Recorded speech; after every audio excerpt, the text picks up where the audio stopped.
All switch. We're doing a little different today. We're actually going straight to YouTube, straight to Twitch, and I'll post this audio later. No intro music, no the chains, none of that good stuff today because I'm not home.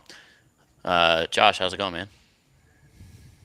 Good. Just kind of sick of all the will she or won't she type analysis Will that she or won't she in Jackson Hole, or about the just price? it's just everything related to everything. It's like we're super correlated to legacy. Legacy's hanging on every single last word Yeah, that it's the like Fed is saying. that's the only thing that matters, and it's so annoying. So yeah, I mean we're just sort of at the mercy of all that stuff. The merge is happening maybe the middle of September. Although I secretly think that the miners are going to try to mess something up on their way out, and Again? I think they're going to try. Like it'll.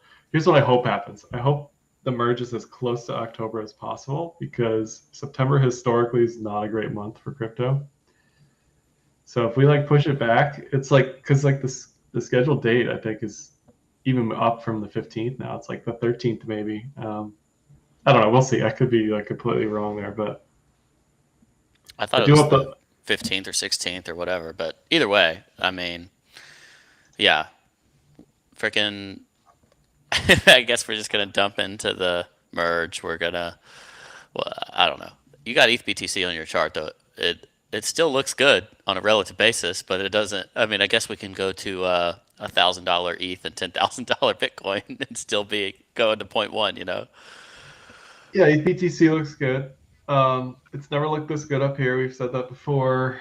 Looks good. I just mean there's no M double top. There's no nasty wick. There's no huge like rejection setup. It's back in the previous range that it was in for a year after 3AC, after Celsius, after Anchor, Terra, UST, right? Like all that's behind us now. So it looks good. It's ETH story. It makes sense if ETH does well against BTC. I think trading it otherwise is silly. If you are hoping ETH blows up and you're short ETH BTC, maybe you're right, and maybe everybody else is wrong. But I don't think it's going to actually pan out like that. You actually can't see the like today's market in your chart, but uh, BTC is down 4% right now. ETH is down 7% on the dollar pairs. So I appreciate your denomination in crypto relative components. It makes me feel not as poor. But yeah, I mean, should we look at the dollar pairs? Should we give that some attention? Because I mean, ETH doesn't look great and Bitcoin looks worse.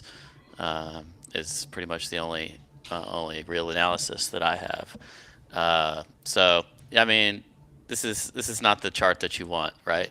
In a Bitcoin sense, especially if you're still going to call that the thing that matters. We're below the 200 week yet again. We engulfed multiple weeks of price action last week with Bitcoin, and we're not looking great at the moment.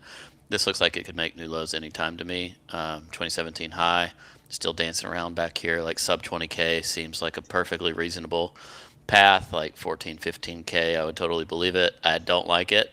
Just saying what it looks like. In isolation, Bitcoin looks atrocious. ETH looks much more constructive to me. Like, doesn't look like it'd necessarily make new lows, even if Bitcoin did. Um, However, it does appear to be getting rejected again off of the 1700 level that it used as a very strange and firm support line multiple times in 2021. Tried to salvage in May this year before the liquidation cascade all the way below 900. Fully recovered that, doubled, and now just looks like Chopzilla to me. Um, do you think it's even possible? Like, can ETH not make new lows at the same time Bitcoin might make new lows? Is that a realm of outcome that you're interested you would entertain? Yeah, I mean nobody cares about BTC right now. That's just the way it is. Like I'm a maxi, I get it. Like if you don't like ETH for justified reasons, there are plenty of reasons not to like ETH, but you have to understand what's going on right now and what people are focused on is not BTC. So I do think it could make lows without ETH making lows. ETH would have to go down what? A lot. twice as much percent as BTC, right? Like, Yeah. what's really more problematic for BTC is because it's not acting on its own. It didn't, this is a second edge to edge that hasn't panned out on the cloud, which is really bad. And historically, it does not happen. I don't think that's ever happened, actually, where two have failed back to back. Really? I don't think so. Honestly, I don't think so. ETH got closer. Matic is the only one, and BNB. Those are the only two that actually Took that. went all the way. Yeah. But That's a nasty look, man. Like, Bitcoin just looks forgotten. Like, just no one cares, no one's interested. Sell at all costs. But it's so different. Like, the charts are highly divergent, at least in like to the degree of upside, degree of downside. What's going to turn that around for Bitcoin, I guess? Well, we need September 6th to happen. That's the beacon chain, like TTD thing. And then September 15th to 20th to whatever is the merge. And then theoretically, ETH does well enough that it starts pulling everything else up with it. 90 days, buy and hold 90 days after ETH protocol upgrades have been the play historically. If you look at all past 8 hard forks or upgrades, that's how it's panned out. So that would fit with Q4 being bullish. That would fit with a potential softening of the Fed, although I don't think that's going to happen. I mean, there's so many variables here that are all like lined up for not good things. Like the economic data could be just not bad enough where they're like, oh, we're going to keep on 75, 75, 75. Like, do we really think unemployment's going to get way worse in the next set of economic data, or inflation's going to get way better? I don't think so, right? I think unemployment and inflation are going to be relatively unchanged, So I think inflation could tone down, but like, what's going to get it? I don't know what's going to get it below 4 or 5%. Like, I think sustained high-ish inflation could be here for years. As far as the unemployment side of things, I mean, I guess if it creates enough of a crunch for the economy, you could start to see unemployment tick up. But in that scenario, even if it's not 2%, if it's say 4%, and unemployment rate rises a little bit, maybe there's an outcome where the Fed is not tightening or loosening. Like, could they just stay flat? Is that a mission accomplished type of moment where it would actually give the market room to breathe?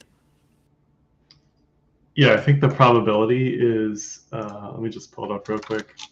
It is like X months out. It's looking at, I think you can see that now, right? Yep.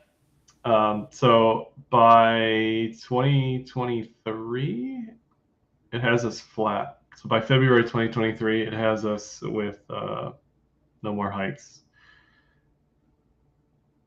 But that doesn't necessarily, the way I hear about it when people talk about it is basically go straight from raising rates to cutting them. But I guess it's pricing in. So yesterday, that's how this curve looked. This curve actually started coming back down by July next year.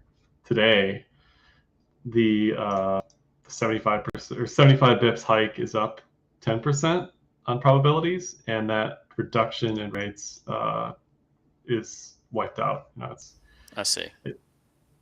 I think the general expectation is, yes, inflation is going to be here for a while. We're going to have supply side issues for a while. Rates are going to continue to be hiked for a while, but the market is way more optimistic about that. When I say a while, like, it could be all of 2023, Like, his words today were not dovish in any sense. What did he say today? I know that we're down because of it, but I don't actually know what he talked about. I mean, he basically just said, we're going to do what we've been doing, and we're going to do what we need to do in order to get it under control. I mean, it's not the same message. What were people expecting? Like, that sounds totally normal. Is the market that inefficient? Apparently so. Well, again, I thought people, I think, looked at the data, the economic data, and were like, oh, this is bad enough they'll start to soften their stance or give better forward guidance about what they're going to do in 2023. I don't know, right? Like, I just think the market in general has been more optimistic on things being bad enough to that they would start to get dovish again. But that wasn't my read today. My read today, I mean, he mentioned Volcker a couple times. Like, that's never dovish when you're talking No. about raising rates. Yeah. Like Volcker did or needed to. So this is having a bit of an impact on the dollar right now. The Dixie's back to 108.66, and I don't know. You could maybe there's a bear div or something in there if you throw some stochastic stuff at it, but overall, it's like making new highs in a long time frame chart, and maybe it goes to 120. I don't know where it pauses, but I do think it's gonna pause eventually, and that'll give the market some space to breathe. And these vertical lines are on here because this is the 2017 cycle, Dixie way down, 2020 cycle, Dixie way down. Getting significant bid in crypto probably is going to involve the Dixie going down and appetite for growth reemerging. And it's not giving us that telltale yet, even though it is like very parabolic. Like, I mean, that's a significant rate of change increase. But you look at the relative pairs that makes this up, and we've done this before, but the euro's at parity and just looks very bad. Like maybe that's bottoming. I don't know, but like you don't want to have to bet on that, right? Like when you're a monthly chart and it's just turbo down. it's like buying a falling knife over and over and over again. Yeah. The ECB finally said, I don't know if they said they're hiking 75 or the probability is that they're hiking 75. But they've been like behind the curve. Eurozone is wrecked. Energy over there is wrecked. Oh man, the natural gas issues in Europe are atrocious and about to get worse. Yeah, it's going to affect us because the ARB is so big between the United States and Yeah. the Eurozone that we're gonna start feeling that here because Right. we're going to be shipping energy to them. So Yeah. our prices are going to go up.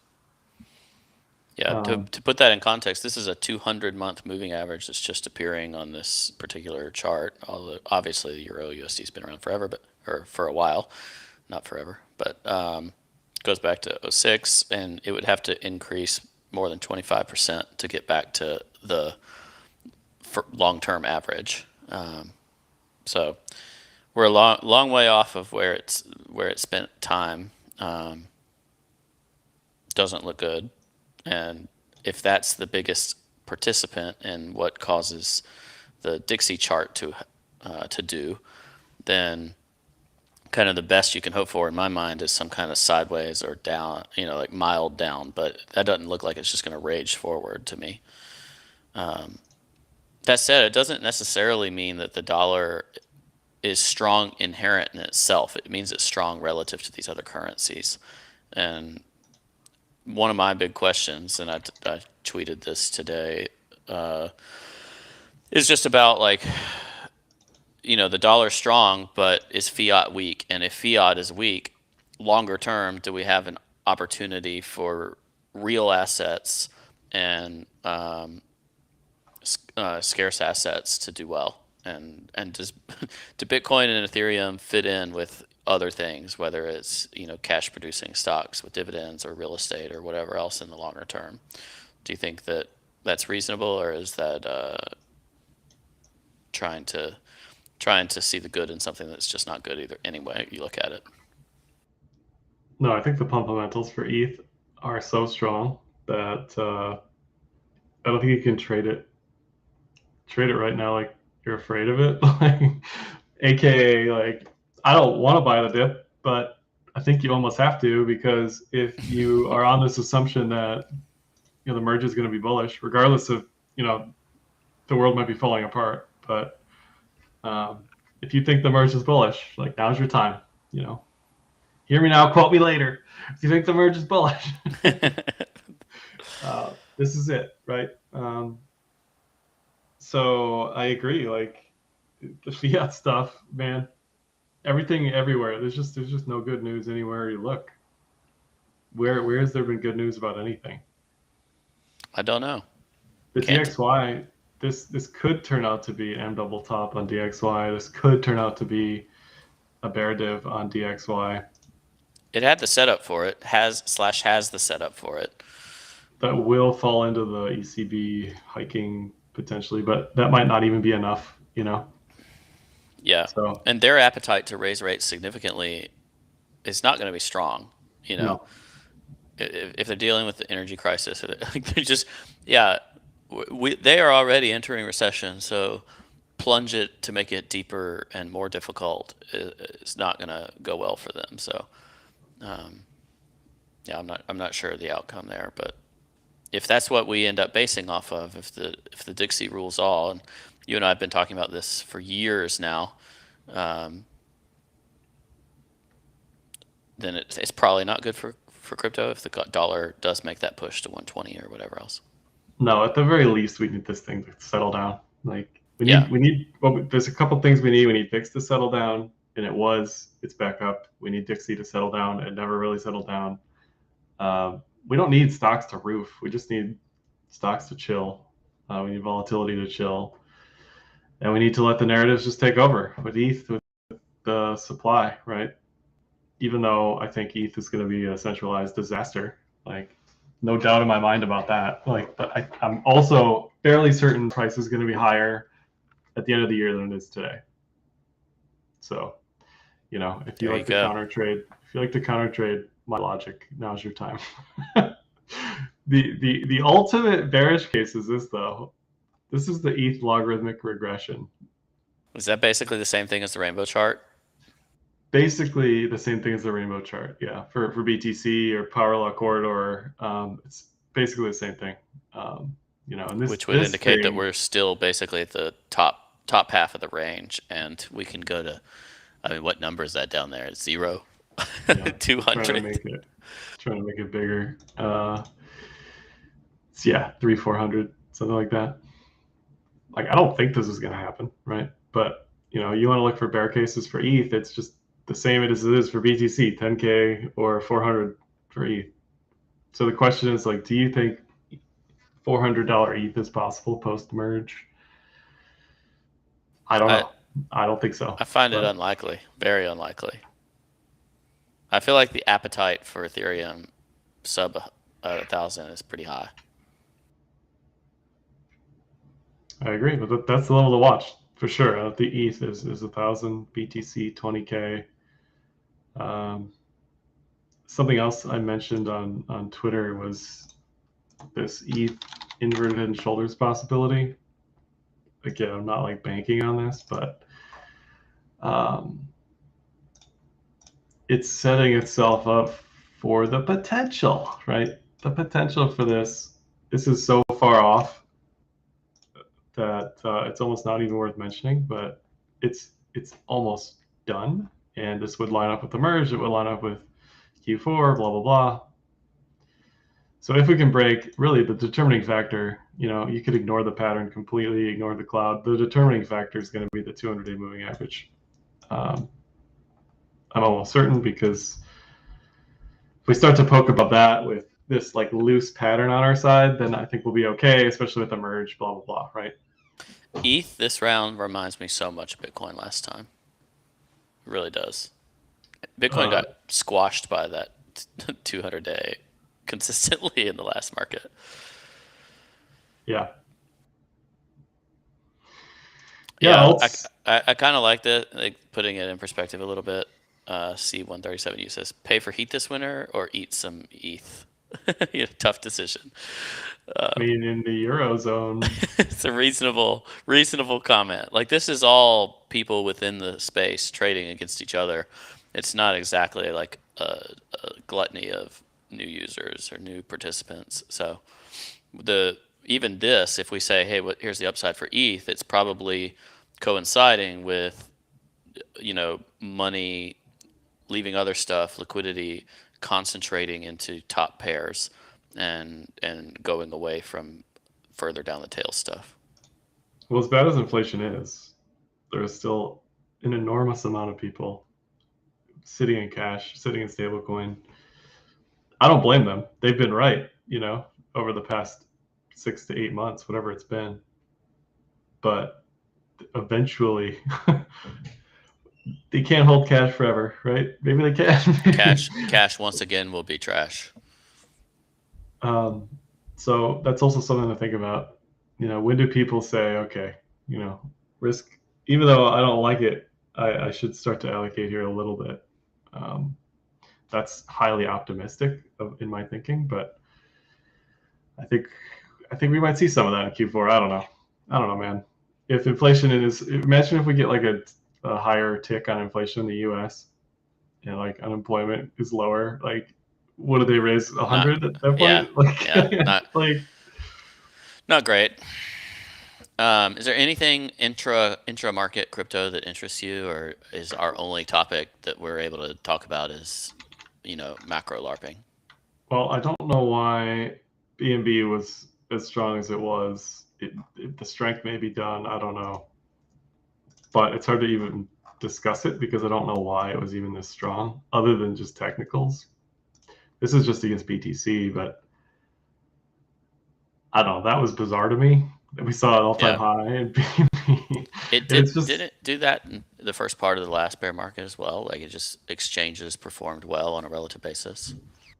Yeah, look at that going into 2019. Like, it was, it had some down bits, but it was recovering well before most of the market, for sure. I mean, that still looks very good. FTT, I don't think looks. Well, I think FTT did pretty well last. I mean, it's still. Yeah, it's holding up better than most stuff. Against BTC, for sure. This looks okay. This could be flagging out up here. But yeah, I don't know why BNB specifically. It was even outperforming ETH. Against ETH now, I think it looks less great. But, for a while there. Still not bad. No. Hey, I know I just asked you to look at inter-market crypto, but boy, I just flipped to a legacy chart that makes me feel pain. So this is the SPX monthly. Look at that rejection out of the 20-month and off of the prior resistance and etc. Like, that looks doom and gloom to me. I don't love that, but anyway. You can make the case for it being a perfect bearish retest on legacy markets, and we continue choppy downside or nuke. I don't know, but it's hard. Part of the difference between now and 2020 and 2021 is, like, obviously we're not trending, but we're also in the cloud. It's Chop City population us, Yeah, for sure, undoubtedly. This market's extremely hard to trade, I think. If you're doing well trading this, congrats. But it's just things that, like, ETH could be plus or minus 10% on any given day for any reason, right? Like, there's no necessarily rhyme or reason other than, like, these checkpoints for the merge, right? People are just watching and waiting and seeing what happens with that in economic data. And yeah, I don't know. I feel like I don't have a great read on what's going on, but maybe I'm just in denial and too optimistic about everything. I don't know. Well, optimism historically pays pretty well. Optimism after being down, what percentage is ETH down from the high? Still 65%. Yeah. I think there was an interesting comment. I think you made this on Weekly Open, or maybe it was Don, but you said, like, ETH doubled in, like, the worst macro environment possible. Yeah. Which is super interesting. Like, again, something to look forward to, I guess, would be if things get a little bit more dovish, but the probability of that is just so low based on everything, Yeah, I do think when there's risk, I think you want to be as much allocated as ETH as possible for the case of risk, because I think it will perform very, very well when the market turns. The hard part is just trying to figure out when that is. And I still tend to think patience is your friend in all of these markets. I think a dollar cost averager person at this over the next year, 2 years, whatever, will probably outperform the vast majority of people trying to, full stack swing trade. Yeah, I agree. That's why lost my train of thought, but yeah, I agree. I agree with that. I think the other thing that I don't really want to do is seek significant exposure, especially to the long tail of altcoins. Like for me, it'd be, hey, if I'm going to go beyond Bitcoin and Ethereum, it'd be what are things that I know the fundamentals of the products, not necessarily the coins, but the products are good, and where do I feel comfortable holding some exposure to these things, given my bias on ETH itself. For me, that like if I'm looking at kind of blue chip stuff, it's probably going to be Aave or something like that. That's just a really quality product and whatever. That's not to say I have confidence it'll outperform ETH, and so your sizing should probably be consistent with that. But I think it has the potential to do well. If you seek exposure outside of that, now you look at that like DeFi versus ETH, it looks very bad over a long historical period, and how much worse could it do in post merge? Maybe significantly worse. So you have to consider that when you're trying to size a bet like that. But I know I'm not going to go like long tail stuff I don't believe in fundamentally whatsoever. As a product, I'm not even sure if I feel that comfortable in stuff I do believe in. That Sol ETH chart is very, very bad.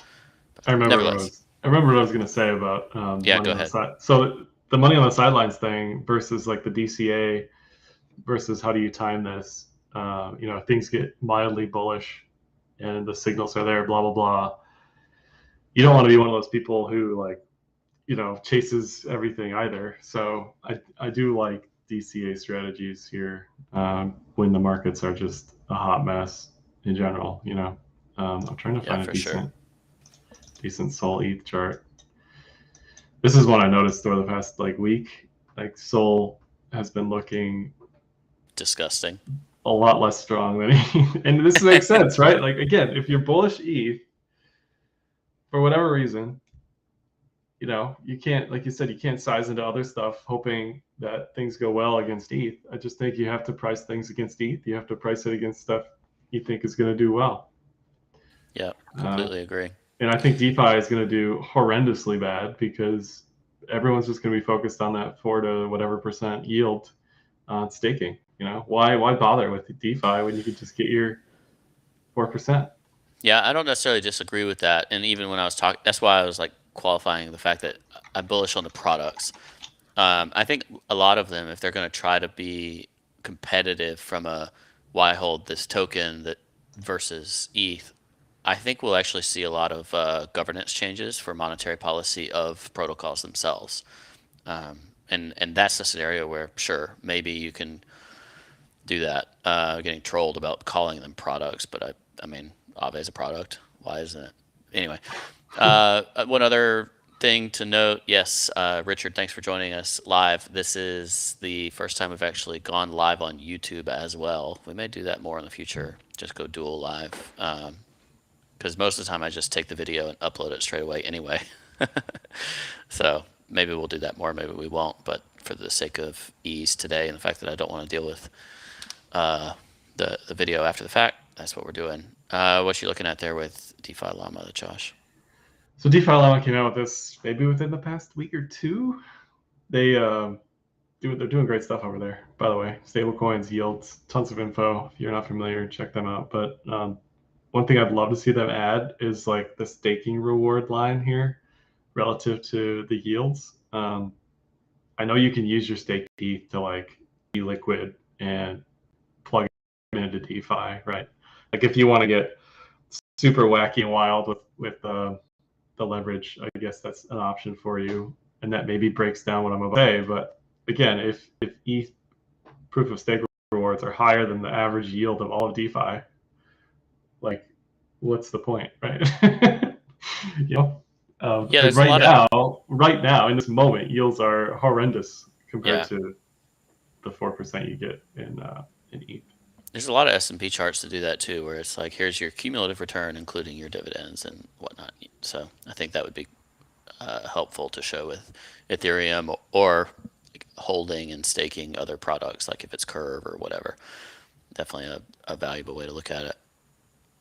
Yeah, and that'll change if we do have a bull market, right? Like, yields will go up on DeFi for whatever reason. You will see tons of liquid staking derivative stuff. I expect Binance to come out with their own. I expect every exchange who's got the willingness to do so to come out with their own, just like Coinbase did this week. I think that was big news for them. Because if you're going to be staking all this ETH, you want to give the consumer a reason to like stay there, right? So if they can trade, if you can collect staking rewards from consumers as an exchange, plus collect trading fees on the rewards that they give you or you give them, it's like, that's a win-win, right? Yeah, for sure. What else do you have? I don't have very much else. I honestly don't have a ton to talk about this week. No, I mean, I pulled up Adam for a second. Adam was doing well. I think there was some like DYDX airdrop. I don't know. I don't really know what's going on with Adam too well, but it was one of the stronger ones on the week relative to everything else. I mean, nothing looks amazing. We're just here's all we need to do, Brian. All we need to do is make it to October, not make lower lows on everything, and we should be fine. Should be fine. That doesn't mean we'll go to infinity, but I think we'll Sure. have a decent chance at some Yeah. upside. We got a couple of questions, so I'll talk about them. One is, what do you think about the recent uranium pump? I like uranium as a narrative. I'm not sure that I like the capacity to time it. I first started liking the uranium narrative in like 2018, so it's been 4 years of it having some stuff happen, but not a ton. You're looking at UUUU, which is Energy Fuels, which is one of my favorite uranium proxies. Obviously, it's done fairly well, but on a relative basis to what other stuff did, it didn't do great in like the bull market. And what you're seeing now is it's outperforming in the bear market. So I don't mind that at all. Maybe it's the time. I'm not sure when it's the time. So if I was going to take a trade like that, it'd be either with a really long-term focus in a appropriately sized position, or I need like some kind of understanding that a breakout is possible, and I'm looking for a technical trade with a narrative that I enjoy. Another question I got is, any NFTs are you buying? I think the NFT market is super interesting, but it's one of those where I think currently people are basically trading amongst themselves. So I pulled up Flip and kind of what you can look at, and things like Pudgy Penguins doing well. I think a couple others. What was it? What was the MFers started to do fairly well, and there was one other like kind of crypto Twitter favorite that was doing well that I can't recall right now. I think it's basically again just very PvP within the market, and that makes it hard, you know, um, because you're just trading against your friends, and it's kind of zero sum. That said, it's still fun, you know. It's just what are you gonna uh, what are you gonna go after? It's a brand new flip chart, by the way. We took the GitHub graph and are kind of using that as an example of seeing volume. And what you see here is like on Azuki's, for instance, like lots of volume, little bouts of volume, not very much. And what you would rather see is, something where it's either consistent throughout its life cycle, or like seeing it beef up a bit. But yeah, Still early. I saw Eminem and Snoop are going to be doing a concert in the metaverse. I mean, who doesn't So want to cheap. attend that? Is that a, I mean, it's cool. Like the M&Ms and the Bored Ape thing. Like, it's cool. Is it gonna like make your Bored Ape be worth more in value? I don't know, but like, yeah? sure. Look at this decrease in activity on Bored Apes. Like that's not great.